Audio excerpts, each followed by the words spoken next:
กองบัญชาการป้องกันความสงบนครหลวงจันทร์ร่วมกับโรงงานน้ำดื่ม YB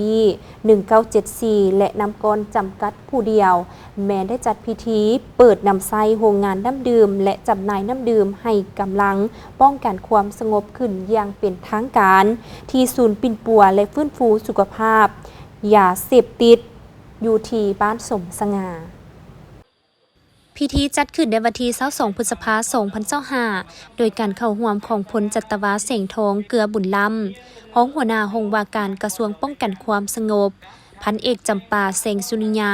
ของหัวหน้ากองบัญชาการป้องกันความสงบนครหลวงจันทร์ท่านยงเข็มคำผู้อำนวยการโรงงานน้ำดื่ม YB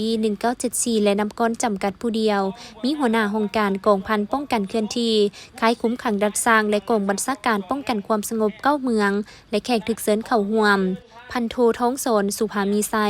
หัวหน้าห้องพลาธิการกองบัญชาการป้องกันความสงบนครหลวงจันทร์ได้รายงานย่อการเคลื่อนไหวความเป็นมาโครงการสั่งตั้งโรงงานและการร่วมมือกับบริษัทโรงงานน้ำดื่ม YB 1974และน้ำก้อนโดยมีจุดประสงค์นำใช้เครื่องจักรที่ทันสมัยมีคุณภาพสะอาดตามมาตรฐานอย.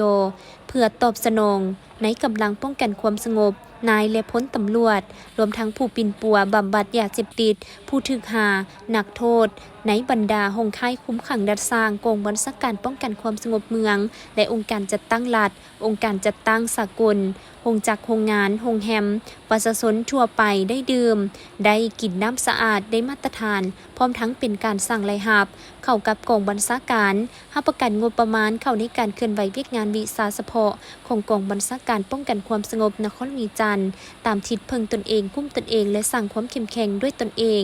ท่านยงเข็มคำได้กล่าวว่าเบื้องต้นก็มีน้องซ้ายเนาะเป็น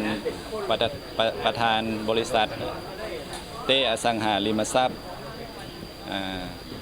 เพิ่นค้างขาเวียกหลายเพิ่นก็เลยแนะนำให้เข้ามาเฮ็ดธุรกิจนี้ร่วมกับกองบัญชาการปกส.นครหลวงเนาะเพิ่นเป็นผู้ช่วยสุกยูเพื่อมาให้เปิดบริษัทน้ำดื่มอยู่ศูนย์บำบัดแห่งนี้เพื่อรับใช้กองบัญชาการปกส.นครหลวง9ตัวเมืองรวมทั้งผู้บำบัดแล้วก็ผู้ตึกขังนักโทษแล้วก็สนองให้แก่ประชาชนทั่วไปนอกเหนือจากส่งให้กองกำลังตำรวจทั่วนครหลวงแล้วจึงสามารถส่งออกสู่ตลาดภายนอกมาตรฐานของโรงงานเฮาก็แม่นได้มาตรฐานสากลเนาะเครื่องจักรที่ทันสมัยระบบออโต้ทั้งหมดเนาะก็บ่ได้คาดหวังหยังเนาะเพื่อรับใช้สังคมและบรรดาห้องการตำรวจทั่วนครหลวงเพื่อให้ได้ดื่มน้ำที่สะอาดมีความปลอดภัยและรับประกันสุขภาพเนาะเรื่องการจ้างงานนี่แม่นพวกเราได้มีวิชาการโดยเฉพาะเพื่อควบคุมเครื่องจักรเนาะให้ได้มาตรฐาน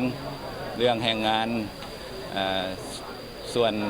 แบกหามหรือว่าขนส่งต่างๆแม่นพวกเราได้คัดจ้อนเอาอยู่ในศูนย์บำบัดของพวกเราแห่งนี้เนาะ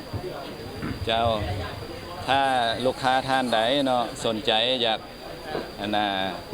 ติดต่อพัวพันน้ำดื่มของพวกเขาไปดื่มไปสมไซหรือว่าไปจำหน่ายงั้นสามารถได้ติดต่อได้ทางเบอร์โทร5577 64โตแล้วก็27โตละ1เนาะช่วงโปรโมชั่นเนาะซื้อ10แถม1เนาะทางโรงงานพวกเราสามารถสนองให้ได้เนาะภายหลังที่ได้เสนอเจตจำนงฉบับเลขที่ 001/กต.ลงวันที่24 พฤศจิกายน 2022ของกลุ่มบริษัทเต้จำกัดผู้เดียวว่าด้วยการขอร่วมทุนสั่งตั้งโรงงานน้ำดื่มกับกองบัญชาการป้องกันความสงบนครหลวงจันทร์และได้เซ็นบทบันทึกความเข้าใจ MOU ศึกษาความเป็นไปได้ของการก่อสร้างโรงงานน้ำดื่มผ่านการกวดกาตัวจริงเห็นว่ามีความเป็นไปได้จึงได้ลงมือก่อสร้างมูลค่าการลงทุนทั้งหมด14 ตื้อกีบ